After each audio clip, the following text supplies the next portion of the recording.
Jamaah, Alhamdulillah. Alhamdulillahirrabbilalamin. Kembali lagi di Islami Twinda, masih membahas tentang tema yang luar biasa, tentang dahsyatnya sholat. Nah, buat jamaah Islami Twinda yang ada di rumah ini, Masya Allah, tadi kita lihat banyak banget orang juga yang bertanya bahwa mereka ini pengen banget mendapatkan dahsyatnya sholat, tapi keadaannya sedang tidak memungkinkan, yaitu sedang sakit. Mungkin ada tata cara bisa mendapatkan dahsyatnya sholat, walaupun keadaan kita ini lagi kurang fit atau lagi keadaan sakit. Ustaz Syam, mohon izin penjelasannya, silakan. Baik, bismillahirrahmanirrahim. Tabi guru kami Muhammad Maulana Mas Fadli serta guru-guru kami yang dimuliakan Allah Subhanahu wa taala. Maka salatlah dalam keadaan apapun, sanggup berdiri ya berdiri gitu ya.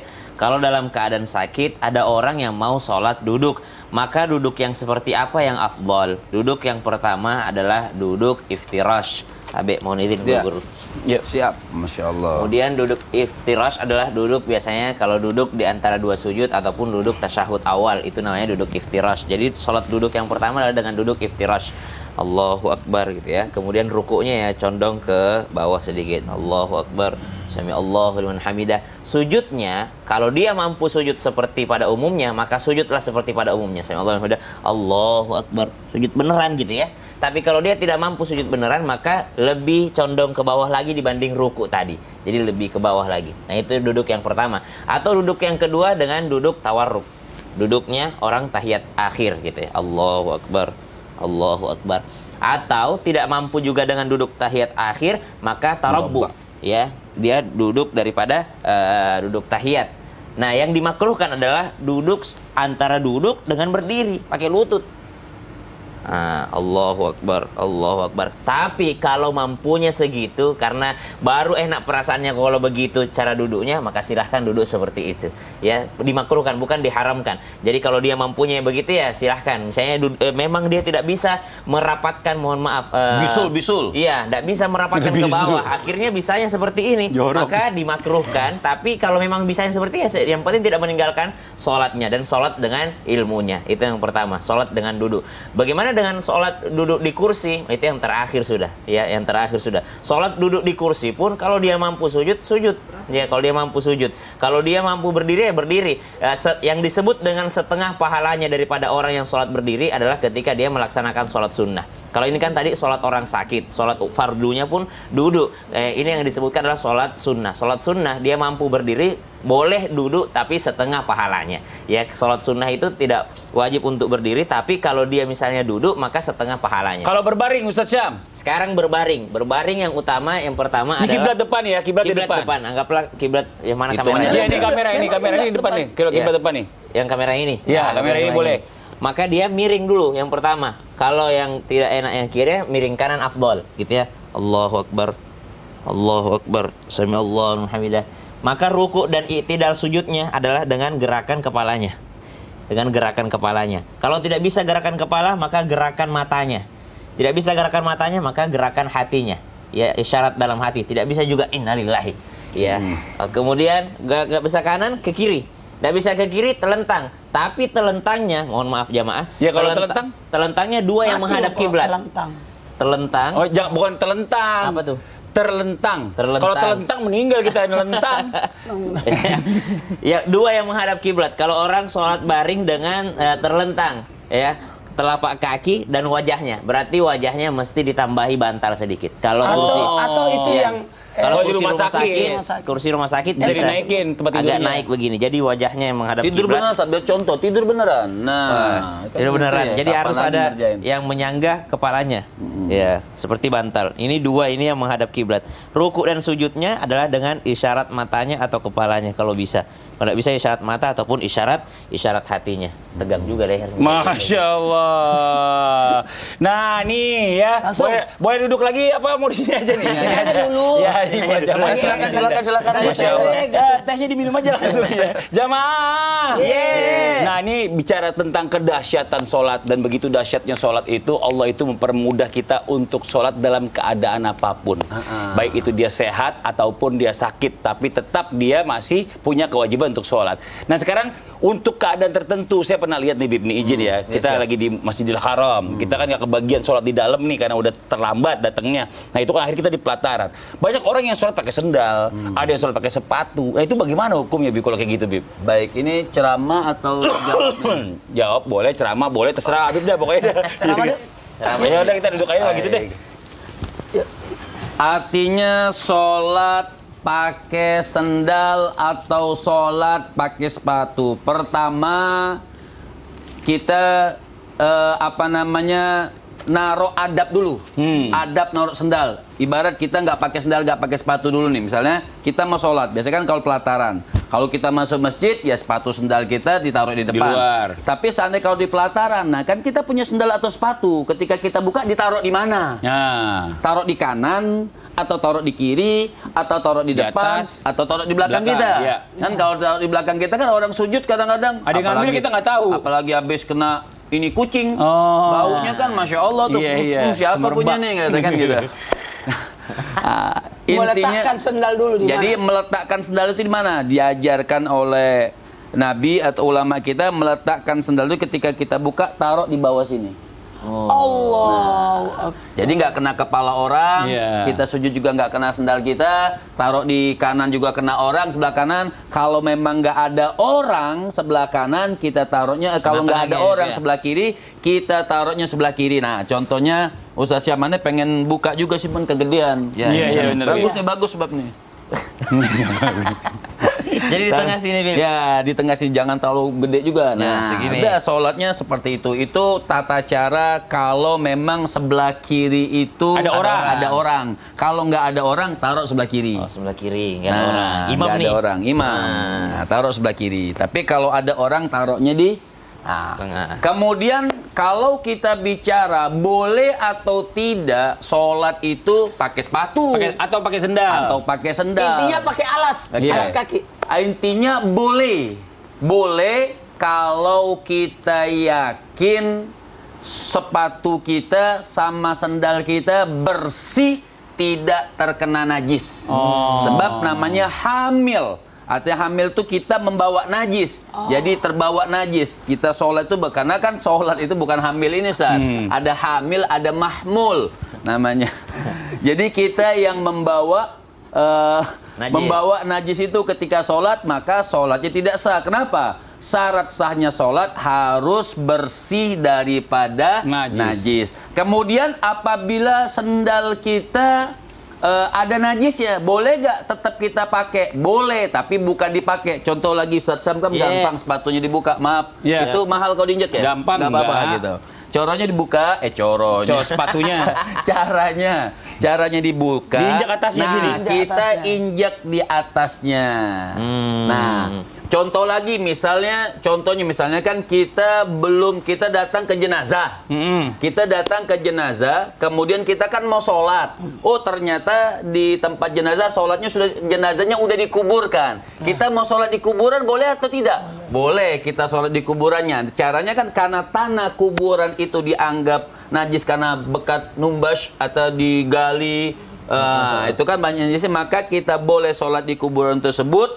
Jangan pakai sepatunya, buka sepatunya, tapi kita tidak menginjak tanahnya, kita injak di atas sepatunya. Contoh. Jadi ibaratnya Dari sejadah. alas. Misal Alas. sejadah kan kita alaskan tuh. Di bawah itu ada najis. Kita tutup dengan sejadah, kita sholat di atas sejadah tersebut. Boleh atau tidak? Boleh. Boleh. Gitu. Oh. Jadi tata caranya ditatakan pertama boleh sholat pakai sendal dan sepatu kalau bersih daripada najis. Kalau ada najis kita injek sendal atau sepatunya. Masya Allah. Terima kasih banyak. Resikonya sepatunya masuk ke dalam. Iya, Gitu. mendelep orang Mendelep. bilang. Iya. Makasih banyak Bi atas penjelasannya. Memang ya bicara masalah sholat ini memang nggak bisa juga dibilang gampang, Sebab tapi ada akhirnya hukum digampang-gampangin. sholat namanya khuf, sepatu khuf. Apa tuh? Oh iya, Sepatu khuf yang segini kulit sepatu. tapi dengan dasar sebenarnya. Itu orang sholat pakai sepatu. Iya, Mungkin iya, kita iya. bahas nanti di episode berikutnya. Nah, Boleh. gampang, Masya Allah. Karena dia mau tausiah, ntar waktunya habis. Kasihan. Kita lanjut lagi. Nah, ini buat jamaah Islam itu yang ada di rumah jamaah. bicara sholat, pasti yang dikejar itu semua orang pasti nyari khusyuk. Bener nggak? Bener ya? Betul. Setuju jamaah nih semua nih ya. Tapi bicara masalah tentang khusyuk ini macem-macem nih. Ada yang bilang orang kalau mau cari khusyuk merem. Ada yang bilang nangis khusyuk. Nah ada yang saking dia pengen khusyuknya, pada saat dia sholat itu dia ngerasa dirinya nggak khusyuk, masih ada pikiran kemana-mana, dia ulang terus sholatnya. Dia ulang terus. Ada teman saya begitu. Nah, itu gimana tuh? Sebenarnya apa sih yang menjadi persyaratan khusyuk itu? Apakah memang kalau nggak khusyuk kita harus ngulang juga? Mau penjelasan Ustaz Maulana. Izin Nabi Muhammad SAW. Bismillahirrahmanirrahim. Allahumma shalli ala sayyidina Muhammad wa ala ali sayyidina Muhammad. Masya Allah, tabarakallah. Satu hal buat kita, penyempurnaan salat itu sangat penting. As-salatu imaduddin, salat itu tiangnya agama. Dindingnya zakat, pagarnya puasa, atapnya haji. Nah, dalam hal ini penting kita bahas masalah salat. Nah, gimana salatnya itu? Salatnya harus khusyuk. Khusyuk itu menghadirkan hati, kesungguhan, betul-betul yang cara khusyuk itu adalah lakukan bacaan salat, sempurnakan salat. Itu sudah khusyuk. Udahlah. Karena kita kan bukan sosok yang orang hebat dan sebagainya. Nah, bukan jadi syarat salat juga harus khusyuk, tidak. Kalau syarat salatnya khusyuk, waduh, nggak ada yang terima salatnya itu, kasihan. Nah, dalam hal ini yang paling ditekankan itu bahwa kita betul-betul salat pada saat kita takbir dan salam.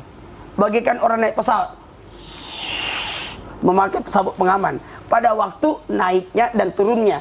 Dari sinilah kita bisa belajar bagaimana usus salat itu. Apakah harus menjamkan mata? Justru ada hukum salat memejamkan mata juga. Makruh hukumnya salat dalam keadaan memejamkan mata. Dan bisa jadi wajib kalau sesuatu yang membahayakan, mengganggu konsentrasi. Nah, Atau lihat Ustaz ada aurat lewat. Oh iya, ada aurat lewat. Kita harus memejamkan mata. Bukan dilihat Itu. Ustaz ya. Sayang. Memejamkan mata. Karena wajib memejamkan mata. Tapi dalam posisi tidak ada gangguan, justru makruh hukumnya memejamkan mata. Dan mohon maaf, kalau dalam al-khusyuk, salah satunya adalah selesaikan persoalan sebelum salat. Karena makruh hukumnya salat dalam keadaan menahan hajat. Itu tidak usul. Itu tidak usul. Yang paling aman kalau mau usul adalah salat berjamaah, selesai perkara. Aman itu salat. Lalu kita minta imamnya itu jangan terlalu lama karena bisa mengganggu, kecuali kalau Ustaz Sam. Kalau Ustaz Sam silakan panjang. Enak dia kalau jadi imam. Oh gitu. Kalau saya pada saat pergantiannya doang, Allahu Akbar, cuma itu doang. Ini kadang-kadang Ustaz di bandara lama. Jangan. Kalau saya bikin yang nggak khusus sholat itu, saya merem. Karena di depan saya orang pakai celananya kurang ke atas. Aurat juga namanya itu. Ada Kurang ke celengan, atas. ada celengan. Celengannya kelihatan. Aduh, ya Allah, astagfirullahaladzim. Jadi merem aja kita. Nah, ada lagi nih buat kita semua. Nah, gimana dengan orang yang bergerak-gerak? Yang bisa bahaya ketika 3 kali berturut-turut bisa batal salatnya. Bisa batal salat. Sama nangis. Boleh nggak nangis? Boleh sepanjang tidak mengeluarkan kata-kata. Sedihnya aku. Iya. Lagi sholat, udah saya banget sholatnya pakai sedihnya aku. Jangan gitu juga. Ini Masya Allah ya. Jadi buat Apa jamaah Islam itu dosaku? indah ya.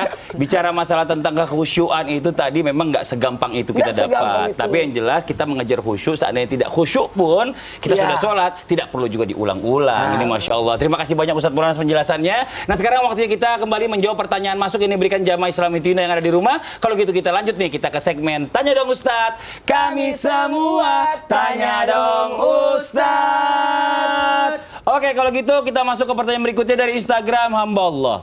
Assalamualaikum Ustadz. Waalaikumsalam warahmatullahi wabarakatuh. Saya mau bertanya mengenai sholat setelah selesai sholat, misal ya, sedang sholat zuhur ke asar, sambil menunggu waktu sholat asar tiba, kita menunggu waktu sholat asar sambil berzikir. Dalam keadaan berzikir, tiba-tiba mengantuk dan tertidur. Ini nggak dijelaskan tertidurnya itu duduk atau tiduran beneran gini. Seperti sholat Jumat, saya suka yang tadinya zikir tiba-tiba tidur. Apakah tiba-tiba diwajibkan wudhu lagi? Karena sudah tertidur sesaat meskipun dalam keadaan duduk, meskipun dalam keadaan duduk berzikir.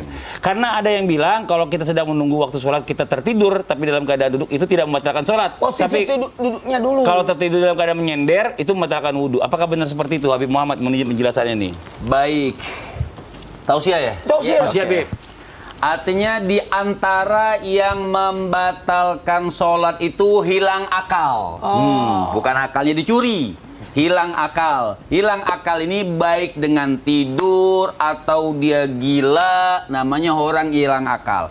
Intinya yang ditanyakan ketika tidur yang membatalkan wudhu. Naam, betul. Tidur dapat membatalkan wudhu, batalnya kapan? Ketika bangun atau pas tidurnya? Ini khilaf antar ulama. Ada yang mengatakan lagi tidur kita nggak batal, tapi pas bangun baru batal. Jadi bagaimana ada tidur yang tidak membatalkan wudhu? Bagaimana tata caranya? Ada syaratnya. Contoh seperti ini, ya. Waduh, Bib. Iya. Iya, Bib. Kita nunggu sholat asar nih. Yang kebanyakan sebenarnya memang Jumat. Nah, Jumat itu banyak banget, maaf, yang sholatnya tidak sah. Banyak sholat tidak sah. Ini duduk yang tidak membatalkan wudhu seperti ini.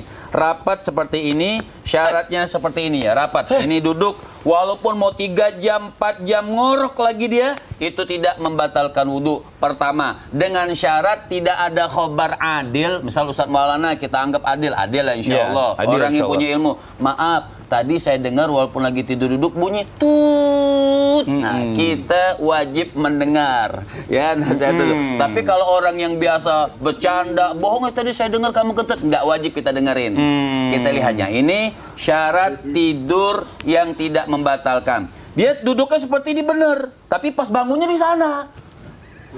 Kok bisa? Ya namanya orang tidur. Jadi dipindahin. Orang tidur. Dipindahin setan itu Maka dia. itu batal wudhunya. Jadi Karena pindah. Karena pindah. Atau dia seperti ini pas bangunnya. Nah, ini membatalkan karena bisa mengeluarkan angin dari sini. Jadi tidur seperti ini apabila berubah maka Batal wudhunya. Batal dia punya wudhu. Jadi kalau ditanyakan duduk seperti apa yang tidak membatalkan wudhunya, duduk yang seperti ini dan rapat. Maka yang sholat Jumat banyakkan duduk tidurnya seperti ini. Batal Nah, apabila duduknya seperti ini maka batal sholatnya. Udah seperti ini, masya Allah, ngorok lagi khotib lagi ceramah. Ganggu orang. Pas Allahu Akbar, langsung berdiri sholat. Allahu Akbar, maka tidak sah sholatnya. Kenapa? Pada saat itu wudhunya sudah batal. Bib, kalau Udah orang habis lagi Ustaz katanya itu. Satu lagi. Kalau orang tertidur dalam salat, batal nggak? Tidur begini. Ya. Ya. Kan biasanya kan panjang bacanya, kecapean, tertidur. Nggak, dia lagi cerita pengalaman pribadi gimana Iya, Bib? kan karena dalam keadaan berdiri Ustaz, maka Iya, batal. Batal. Karena kan berdiri. Gagal Berdiri, kosong kan, belakangnya. Kecuali diganjel. Kalau gimana gitu, Beb, khatib Iya. lagi khutbah gitu. Boleh kita pergi berwudu lagi? Iya, wudhu. Wudhu aja, kalau wajib nggak sholat, wudhu. nggak sah katanya. Nggak, saya Makasih banyak nih. Mama Nanti kasih nanti tahu. gimana kalau kita lanjutin setelah satu ini? Di rumah jangan kemana-mana, tetap di Islami Tinda. Jamaah, jamaah. Alhamdulillah. Seru ini. itu lama banget.